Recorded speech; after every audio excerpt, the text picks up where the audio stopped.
16th of June, 2021. The eyes of the world are on Geneva. Presidents Joe Biden and Vladimir Putin meet face to face for the first time as leaders of their countries. They will discuss issues including cybersecurity, nuclear arms control, and the Kremlin's position on the conflicts in Ukraine, Syria, and Afghanistan. Since Biden took office in January 2021, tensions between the two countries have been stretched to breaking point. In many ways, after all, the Cold War was never ended. When Putin came back and when Russia reasserted itself, then actually all that happened in many ways was that the old Cold War was restarted. In 1985, Geneva was the location for another historic summit. President Ronald Reagan and Soviet leader Mikhail Gorbachev met at the height of the Cold War to try and de-escalate tensions. The differences between America and the Soviet Union are deep and abiding. It's difficult for us to understand the ideological premise that force is an acceptable way to expand a political system. 36 years later, the Biden-Putin summit bears remarkable similarity to the Reagan-Gorbachev meeting. Although this time the key underlying issue is not nuclear weapons or the advent of America's strategic defense initiative, but the growing influence of their fellow superpower, China.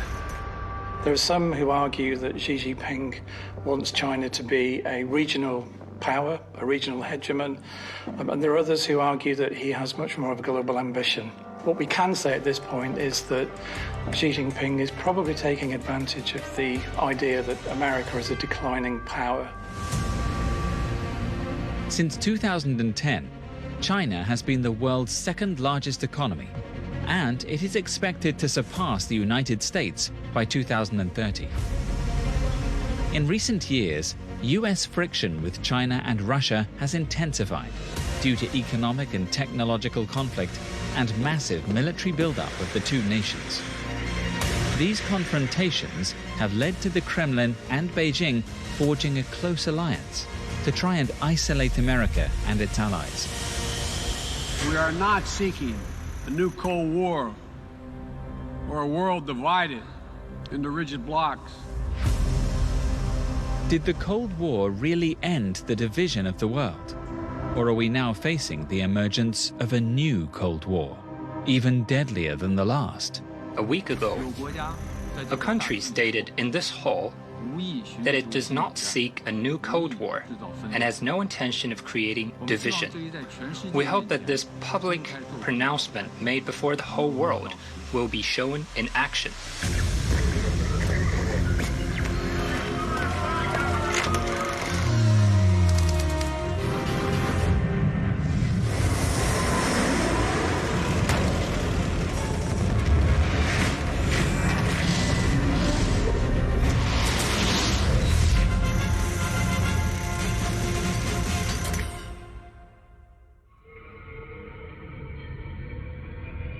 Mistrust between East and West has grown since the end of World War II. In May 1945, the world was celebrating German surrender, but British Prime Minister Winston Churchill was ill at ease. He was concerned that Soviet leader Joseph Stalin would take advantage of the withdrawal of American troops to expand his dominance in Eastern Europe. To counter it, he devised a top-secret plan to attack the Soviets, Operation Unthinkable. Operation Unthinkable was Churchill's plan to push the Soviets out of occupied East Germany and back beyond their previous borders if they needed to. It would have been a mass preponderance of force that not only involved the British and the Americans, but also the Polish and the Germans, bringing the Germans on side to push the Soviets out of their territory. But Stalin discovered the secret plan thanks to his Soviet spy network. This could well have been a result of what is known as the Cambridge Five, named after their place of recruitment, Cambridge University, in the 1930s, a group of influential British figures who were converted Marxists sympathetic to the Soviet Union. The Cambridge Five managed to infiltrate the British Foreign and War Office, its intelligence services, and its embassy in Washington, informing the Soviet Union of Western state secrets until the early 1950s. Tensions between East and West were further aggravated by the birth of the Communist People's Republic of China in 1949 under Mao Zedong. In the first decades of Mao's China, the nation faced extreme difficulties. At least 20 million people died in the Great Famine between 1958 and 1962. Reforms imposed in 1961 succeeded in stabilizing the situation, but the repression of the Cultural Revolution, launched in 1966, brought the economy to a standstill once again. As the Chinese regime struggled to industrialize and expand, the United States and the Soviet Union established themselves as the world's dominant superpowers, fighting proxy wars over spheres of influence across the globe. We saw the threat of war, that constant threat of war, and we saw proxy wars that were carried out in Vietnam, Angola, and elsewhere. So much of the Cold War was fought by proxy rather than by direct confrontation between the two powers. The Americans and Soviets were careful to avoid direct confrontation, preferring instead to fund competing militias in South and Central America, the Middle East, and Indochina.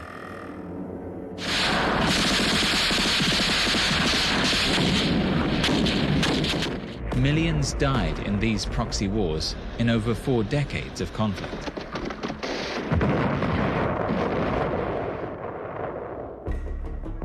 Having become a nuclear nation in the mid-1960s, and by supporting communism in proxy wars in Africa and Central America, China's influence gradually grew on the world stage.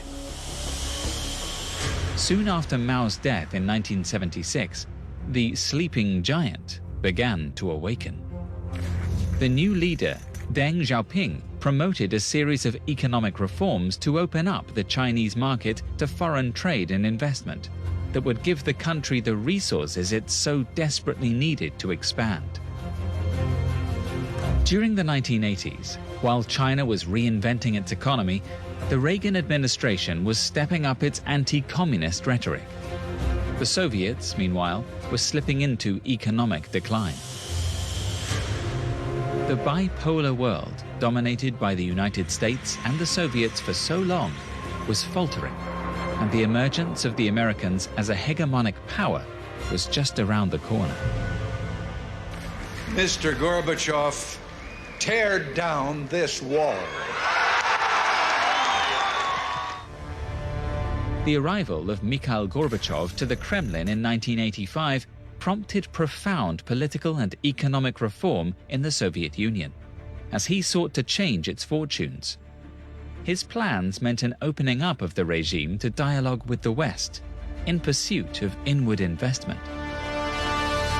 Mikhail Gorbachev's policies of glasnost and perestroika were also vitally important for easing tensions between the West and the East in the Cold War.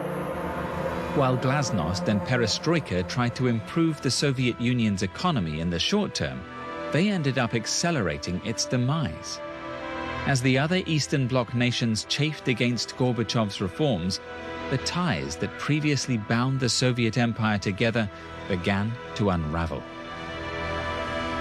When you think of Ronald Reagan at the wall saying, "Mr. Gorbachev, tear down this wall," right? That was probably the height of American power in the late 20th century. And so you have to think about that moment and what came after.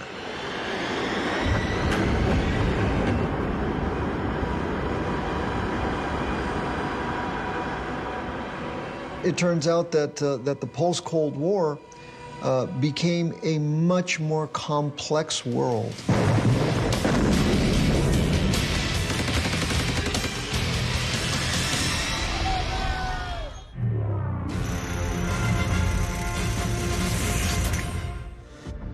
In 1989, just as the sun was setting on the Soviet Empire, Communist China was experiencing the biggest wave of protests since the birth of the People's Republic in 1949. On May the 15th that year, Mikhail Gorbachev arrived in Beijing for the first Sino-Soviet summit since the rupture of relations between the two communist giants in 1959. The summit meant the restoration of relations between the two countries, just as the influence of communism on the world stage seemed to be on the wane. The changes implemented by Gorbachev in the USSR inspired more than 1 million demonstrators to gather in Tiananmen Square at the time of the Soviet leader's visit. This was the largest mobilization of a protest movement in China's history. The protests spread to other cities across the country, and in the last weeks of May, martial law was imposed in Beijing. Chinese army troops were also deployed throughout the city, but the people gathered in the square remained there defiantly. Eventually, on the night of June the 3rd, the Chinese army was ordered to disperse the protesters in Tiananmen Square by any means necessary.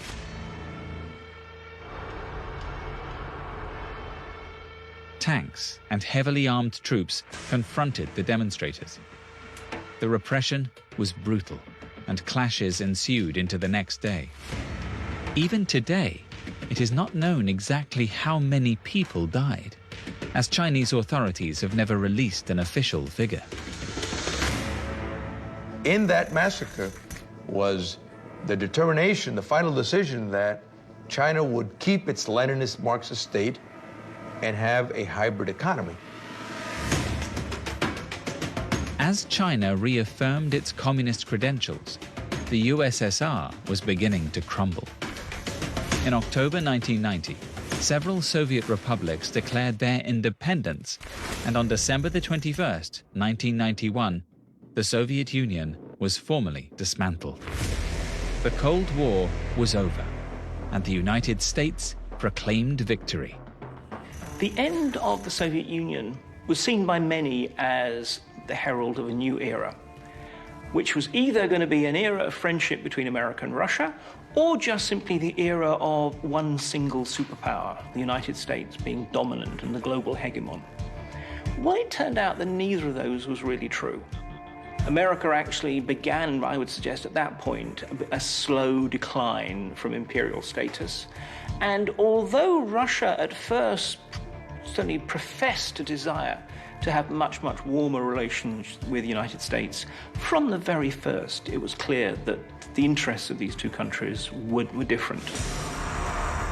The post-Cold War period is characterized by religious conflict in the Middle East, by the war on drugs in Latin America, the emergence of terrorism as a significant force worldwide, right? And by a United States that tried to deal with all of these. Gorbachev's successor, Boris Yeltsin, sought to strengthen Russia's relationship with the West. But differences over issues including NATO expansion and US intervention in the Balkans and Iraq ended up pushing Russia towards China, India, and Iran. At the turn of the century, a new threat to the West emerged: Islamic extremism in the shape of Al-Qaeda.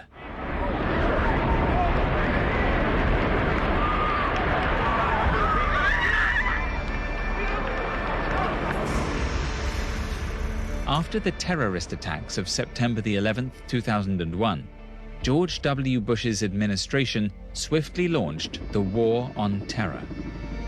The United States will hunt down and punish those responsible for these cowardly acts.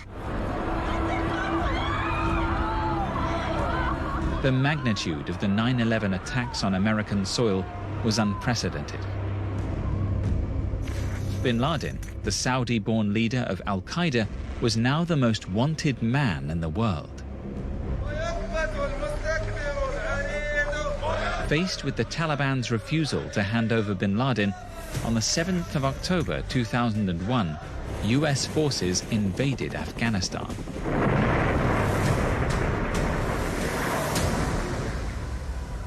While China took a neutral position in the conflict, Bush had the support of an unexpected ally, Vladimir Putin's Russia.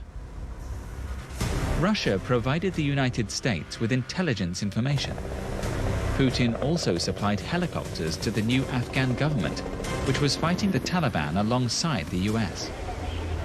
In return, Russia sought closer relations with the West, and for the United States to support their efforts to suppress Islamic terrorist groups in Chechnya. But the newfound friendship between Russia and the United States would not last long.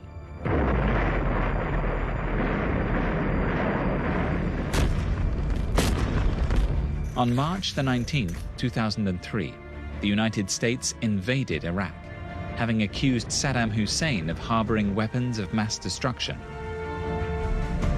Russia and China, whose oil companies had contracts in Iraq, opposed the intervention.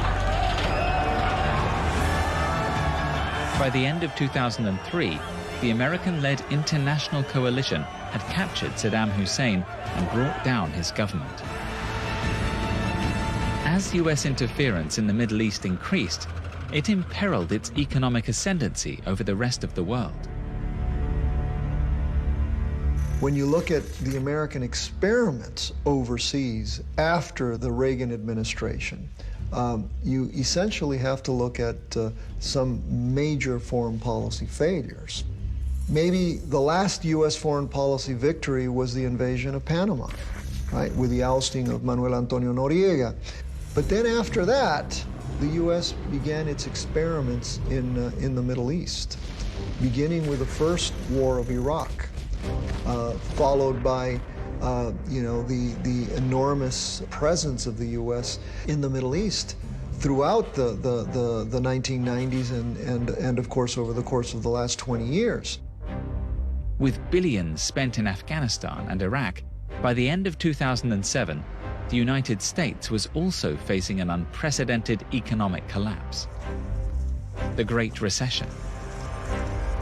Russia and China took advantage of the American malaise. When you think about the struggles to win the war in Afghanistan and Iraq, that undermines America's position militarily around the world. When you think about the economic collapse of 2007-8, that questions the American economic model. China, Russia have all benefited from that. Vladimir Putin's administration had significantly improved the Russian economy, while China recorded unprecedented growth during the first decade of the 2000s. By 2010, China had grown to become the second largest economy on the planet. We're at a very, very important moment in global history where we can see rising power in terms of China. We can see potentially a declining power in terms of the United States of America, and China may well take advantage of that. With China's new economic might came its resurgence onto the world stage. And the techniques the new superpower was using to influence geopolitics were vastly different and more sophisticated than the blunt instruments of the Cold War. China has recently been trying its hand at soft power and economic diplomacy. In particular, it's been focusing upon areas like Africa and Latin America, taking advantage of hostile and long-running tensions between the United States and those nations, and using that to build new footholds to try to expand its influence around the world. The Chinese soft power has grown exponentially thanks to the One Belt, One Road initiative. Revealed for the first time in 2013 by President Xi Jinping, The One Belt, One Road initiative is a diplomatic and commercial policy based on 5 principal values: mutual respect for sovereignty and territorial integrity, mutual agreement on non-aggression, mutual agreement on non-intervention in internal affairs, equality and mutual benefit, and peaceful coexistence. This initiative has successfully managed to expand the Chinese sphere of influence worldwide. One of the things that the West has finally realized is a significant challenge to the West is the One Belt, One Road initiative that China's embarked on. This extraordinary program that Xi Jinping has admitted is not going to be completed in his lifetime. What's fascinating about that is the way that China is increasingly locking countries in to trade relationships as it seeks not just markets, but actually more importantly for China, natural resources. It needs natural resources. And so it's very cleverly building up client states, not just in Asia, in Africa, in the Middle East. We can see it doing that in Latin America as well. While China increased its sphere of influence around the globe, Russia was looking to re-establish its influence in the areas that were once part of the Soviet Union. But its means of doing so would be deeply unsettling to the West, as the old wounds of the Cold War began to reopen.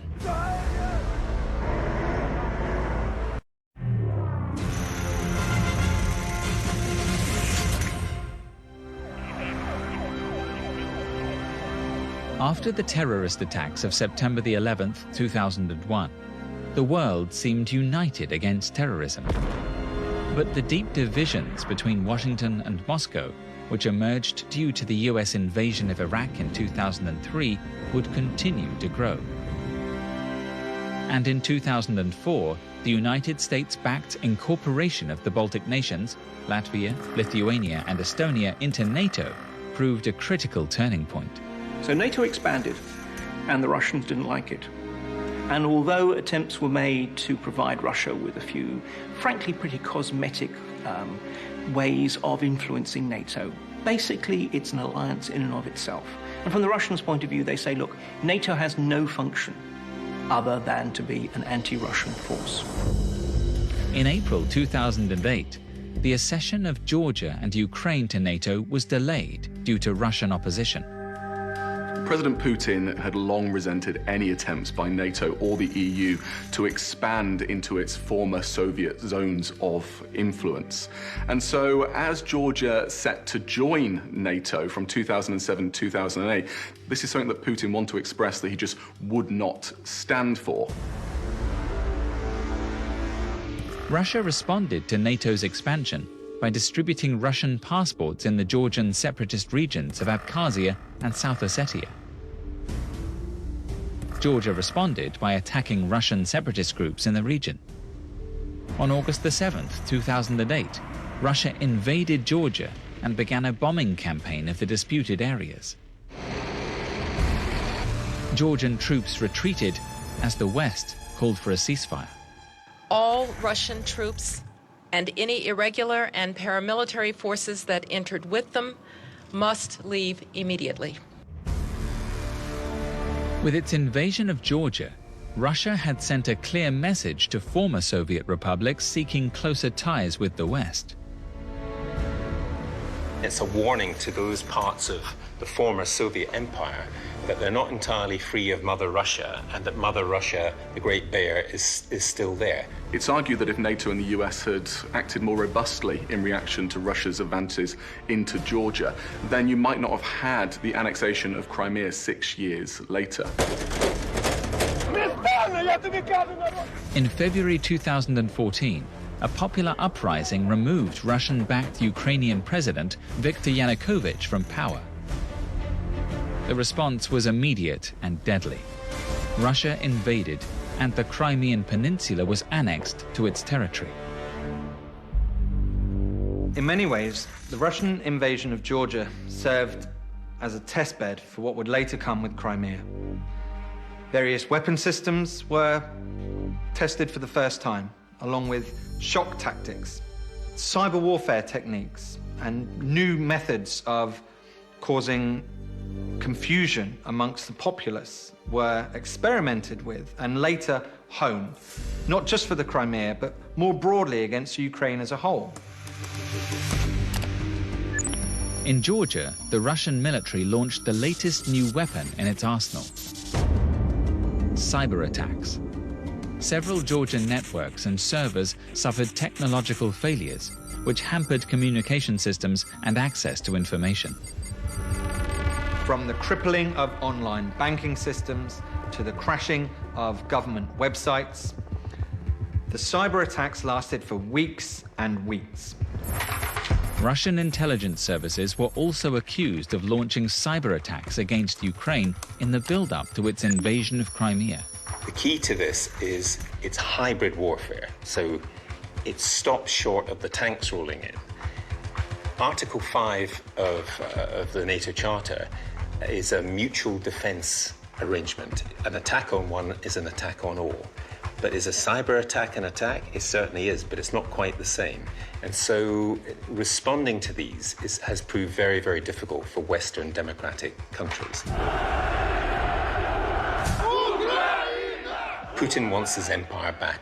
On the other hand, the European Union and the United States has also been quite clear with Russia that a line has got to be drawn, and this far, no further. The difficulty, it seems to me, with this is that it may be a wise policy, but it also leaves the prospect of Vladimir Putin's disruption to continue at a low level, just to say to the West, you haven't actually won the Cold War. The West responded to the invasion of Crimea by imposing sanctions on Russia. They were the toughest measures taken against the country since the end of the Cold War, and heralded a new policy in Washington. Europe and America are united in our support of the Ukrainian government and the Ukrainian people. We're united in imposing a cost on Russia for its actions so far. After Russian acts of aggression against the former Soviet republics, relations between Russia and the United States have plummeted. We never really settled the Cold War. We just had a period in which we could pretend that it wasn't happening because Russia was relatively weak. Well, now that Russia has found ways of rebuilding its strength and projecting its strength in asymmetric form, now we're having come to terms with the fact that we never properly resolved that old conflict. Just as during the last Cold War, Russian and American interests clashed in conflicts abroad. In the Syrian civil war, which broke out in 2011, Russia supported the government of Bashar al-Assad, while the Americans supported the opposition rebel groups. What we now see with all the various wars, whether it's in terms of the war in Georgia, whether it's the annexation of Crimea, whether it's the conflict in the Donbass, and more recently the Russian intervention into Syria, I mean, in each case, the Russians believe that they are just simply defending their interests against a West that is trying to undermine and marginalize them. It is not just foreign meddling in proxy wars that has highlighted the revived tension between East and West, but the dramatic escalation of events in 2018 highlighted how far Russia would go to reassert its power. During the weekend of the 4th of March 2018 in Salisbury, the former Russian spy Sergei Skripal and his daughter Yulia were poisoned with a military-grade nerve agent of the type developed by Russia, part of a group of nerve agents known as Novichok. The attack led to accusations, ultimatums, and the expulsion of Russian diplomats around the world. In addition, more economic and diplomatic sanctions against Russia were imposed by the United States and some European countries. Putin and the Kremlin's willingness to use assassination as a political tool shows once and for all that any nostalgic idea that the Cold War was won and ended with the implementation of democracy in Russia is misplaced. What Putin has re-established is a firm autocratic control in Russia, unwilling to abide by international laws and norms. Furthermore, the use of assassination in this way has further increased tensions between the West and Russia, with retaliation coming in the forms of sanctions, and then those sanctions causing Russia to find other ways to boost its economy and to bring in resources. As friction between the West and Moscow increased, so did hostilities between the United States and China, especially after the arrival of Donald Trump in the White House in 2017. The following year, Trump began a trade war against the Chinese. The Trump administration in particular understood that there had to be potentially a fire break, where there had to be a moment where the West stood up to China and said, we understand what you're doing, you have a right to develop economically, but we have to do this on equal terms. We've lost 70,000 factories since China joined the World Trade Organization, and you've seen that, you've heard about it. 70,000. One reason scholars and politicians have liked to use the idea of a new Cold War to explain the competition between the United States and China is because this competition is not just economic, it's not just military, but also at its heart is an ideological competition of two different ways of seeing and organizing the world. While the United States champions free, liberal, democratic capitalism, for China it is a centralized, autocratic hybrid between capitalism and communism. Socialism with Chinese characteristics is effectively capitalism, almost in as pure a form as you can get, in that it is about, we want access to your resources and here is the money. And there are no liberal values, there are no liberal international order structures around that. It's a straightforward relationship. The success of the Chinese One Belt, One Road initiative has changed the face of the global trade and diplomatic world. With ties between Russia and China growing closer and the decline of American power becoming even more evident, how will this new Cold War affect us?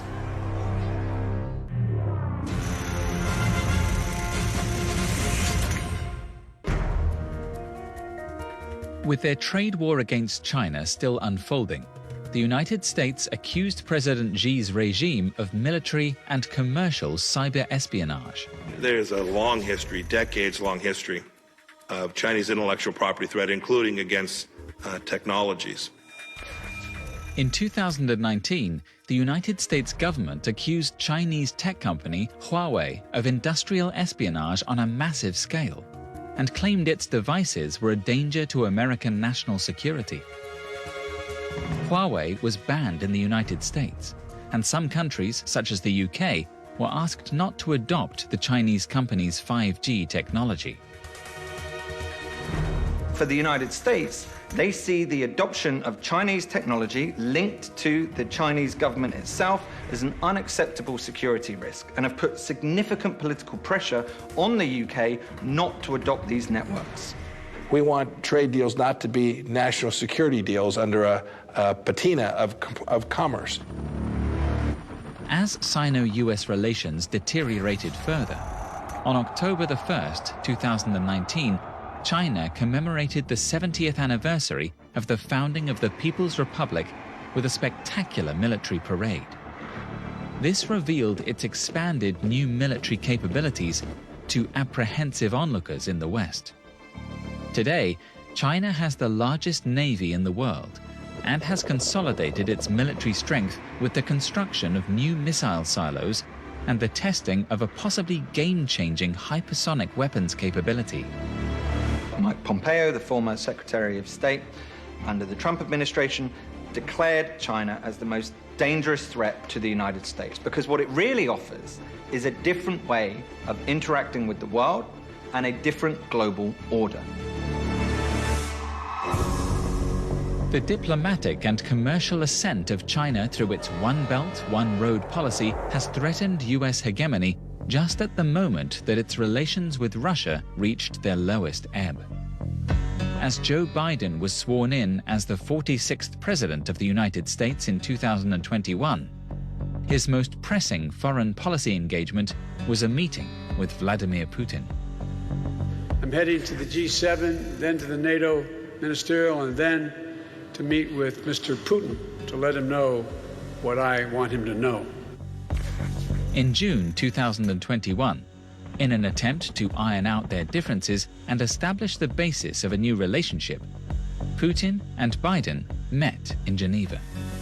While Russia and China have developed multilateral cooperation and also fought against the US influence in Central Asia, the two nations' interests have recently clashed. Disputes have emerged over the area composed of former Soviet republics, Kazakhstan, Uzbekistan, Turkmenistan, Tajikistan, and Kyrgyzstan.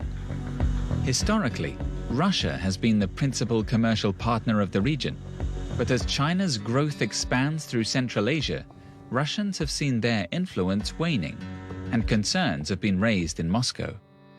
Xi Jinping has made it clear that he wants to rebalance the economy. He wants to move from an export-led economy to an internal economy. Simultaneously, it's also clear that he has a foreign policy agenda. It's a very interesting time when we think about China in the sense that we assume it's going to become this great dominant superpower, replacing the United States of America. What is clear is that China now represents a far greater threat to the West than to Russia, with whom they have common areas of strategic, economic, and military interest. It's convenient for them both to be disruptors of the political system globally. We can see that in the way that Russia operates. We can see that occasionally in the way that China operates. So it's very much a marriage of convenience rather than one in which they're equal partners. One example is the combined Sino-Russian interest in the Arctic, where Russia in particular retains a strong military and strategic interest. Look up to the Arctic, where you start to see broader Russian remilitarization of that strategically important and economically vital bloodline, which has vast amounts of natural gases and oils and fossil fuels, but it's also a whole new trade route for the world. As ice melts due to climate change, the Northern Sea Route, which runs across Russia's northern Arctic coastal rim, can reduce trade times, shipping movements, between Asia and Europe by up to 10 days. So that saves time and it saves fuel. Over the next few years, China also plans to construct a polar Silk Road and make full use of the Arctic and Antarctic regions. Both China and Russia are determined to do whatever it takes to keep America out of it. This is another point at which the superpowers, the global powers who are rising up against each other will come to loggerheads. The Chinese have an interest up there with their Polar Silk Road initiative, and they're working with the Russians. But the Americans also see this as a point of contention. They are also an Arctic state. And so it's here that you're likely to see contest between the great powers.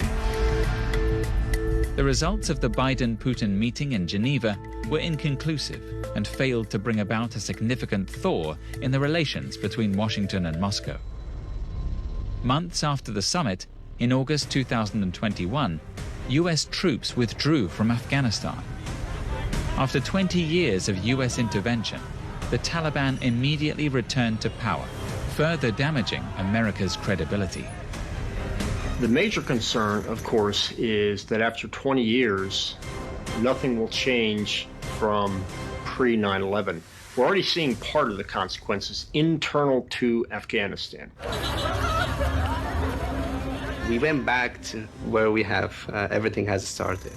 So now you can simply think what has been achieved in 20 years is a question mark.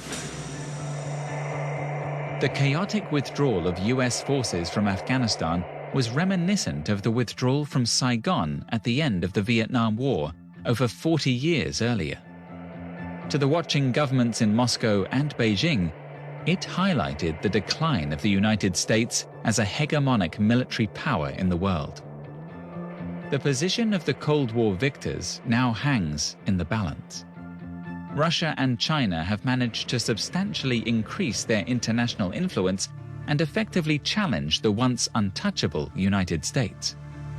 It's still not known exactly what US ambitions are for the future. There's been lots of inconsistency between the Obama, Trump, and Biden administrations. But there are those who are talking about a US foreign policy based on realism and restraint. Now, the argument here is that the US will do away with its pursuit of a liberal hegemony, pursuing a remaking of countries with American liberal values, and will instead just seek to prioritize US national interests and the maintenance of US power. The questions for the future are whether or not the US would stick up for a Georgia or a Ukraine again, or whether or not the US will sacrifice its best in a fight to protect places like Taiwan against the Chinese.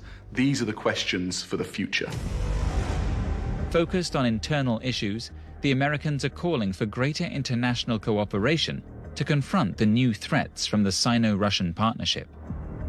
We're not seeking, say it again, we are not seeking a new Cold War or a world divided into rigid blocks.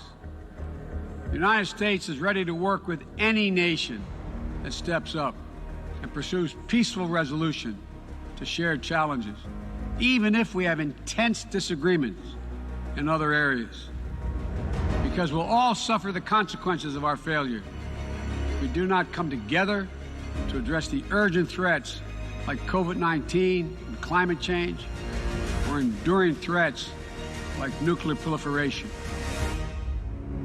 Though the great powers continue to be at loggerheads strategically, a new threat has emerged that goes beyond the prize of global domination: climate change.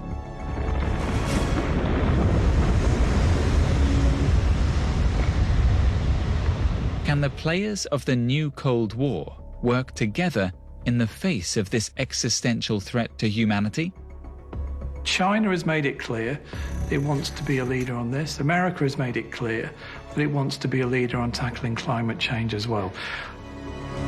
Thinking positively about the relationship between the two states, this could be one of the areas where they cooperate. At the moment, we're not at that point.